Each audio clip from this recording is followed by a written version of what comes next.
Converting a flat roof to a sloped one can seriously upgrade your home's look and fix drainage problems. So, first off, you gotta check if your current roof structure can handle the new slope. Sometimes you need to reinforce those beams. Next, plan the slope angle. Usually a pitch between 3 to 4 inches per foot works well for water runoff. You want to pick materials that are good for sloped roofs, like asphalt shingles or metal panels, which are way better at shedding water than flat roof materials.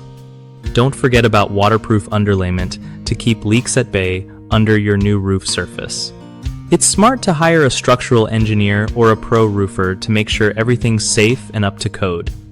When you remove the flat roof layers, keep an eye on the insulation and replace or upgrade it if needed so your home stays cozy. Also, make sure to install proper gutters and downspouts at the new lower edge to handle all that water coming off. Finally, take your time with flashing details around chimneys or vents so you don't end up with leaks later. One of the biggest mistakes when switching from a flat roof to a sloped roof is not reinforcing the framing enough, which can cause sagging or even collapse. Fix this by getting a professional to assess and add support beams if necessary. Another common issue is picking the wrong roofing material. Flat roof materials just don't work on slopes, so go with something designed for pitched roofs like shingles or metal panels.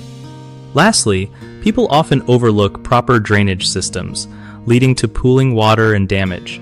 Make sure gutters and downspouts are installed correctly and sized for the new roof's runoff.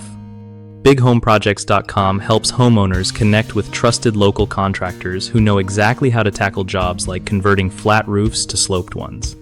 For contractors, it's a solid way to find new clients and grow their business with quality leads.